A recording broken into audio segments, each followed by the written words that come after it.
much, Luca, and thank you very much for the invitation. I'm really very happy to be here. I would say that perhaps one of the reasons of that situation is because, unfortunately, there is not much more legislation going on. So perhaps is also because of that the European Union and the Commission in particular perhaps lost a little bit of its drive of making new laws, and now indeed energy is the one that is the most important one. I just wanted, before answering your question, I would like just to start with saying that I was particularly interested and thrilled to hear talking about art, emotion, and the fact of having a positive contamination between different actors, energy efficiency and banking, because I think that this is really key. All these elements are part of an agenda which is not only financial and it's not only political, but it is also very much driven by the willingness of creating and of facilitating a revolution, as it was said before, and this revolution is actually not yet there. So I think I would like to give two messages today. The first is that it is very important that this contamination between legislation, financing, and also public sentiment and public support of this agenda are visible and are actually made efficient.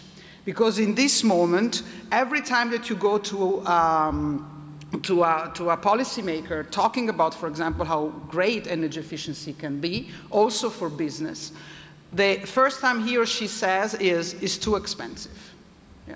So this element of the cost is an element which is really huge. And so the responsibility of the financial sector to say, hey, that's not the point, yeah, is very, very big. So I think that that element of the contamination is important, and that is why I'm here today to say that this initiative is exactly what we need. Because this initiative puts together the need of changing the world in a way and of adapting to a reality of climate change, to the urgency of dealing with it. And by the way, I want to make a parenthesis. I have the impression, I don't know if some of you share it, that after the agreement in Paris, there is a feeling of self-happiness that is somehow resulted in some kind of relaxing. Okay, yeah, okay, we signed the Paris Agreement, we are going towards that, but okay, we did most of it. And indeed, I don't see the sense of urgency that Sean was talking about, even among those who in reality should foster it. So that's why I really think that these kind of instruments are very important for that. But this, I believe that if you don't have, and this is my second message, if you don't have a good legislation coming out from the current legislative process on the Clean Energy for All package, and notably on energy efficiency and on the EPBD, I guess you spoke about it earlier, I think that we are going to miss a huge occasion, and people like you or like other people working on green finances will not find the enough motivation and enough strength to actually beat other priorities. And I wanted to underline the fact that in this moment, investments and subsidies, both private and public, on fossil fuels, including from the EIB, I'm afraid, are bigger than the ones on renewables and on energy efficiency. And so I believe that this is not a detail. We're not living in a happy place where everybody's going in the right direction. It is still a place where we have to fight. And so what I am advocating is that the financial sector, let's say, is helping us or should help us in making this legislation work. That is why, for example, when I go to talk, and I finish here, when I go to speak with MEPs, notably from Italy, I always speak about this initiative, because I think it's very important. Or I always speak about the report that Peter Swinman coordinated some time ago, because this element of financing cannot be an excuse to do nothing.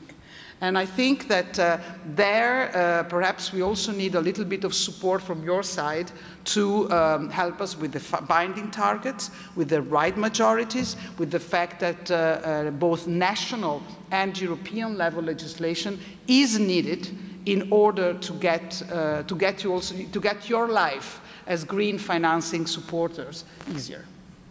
Thank you, Monica. On behalf of the consortium, I would like to thank for your personal support. We know that you are a backbone of our initiative in Brussels, and thank you very much for the respect and the esteem to this initiative. Let me look for some other ammunition that we have in Europe. Let's go back to Luxembourg, lovely little place, and let me try to see another important European institution who is providing support and trust in the market. Because trust is an element of development of this initiative. We need to find trust somewhere, because banks, they don't trust politicians, politicians don't trust banks, citizens don't trust both. So, I mean, we have a problem of trust.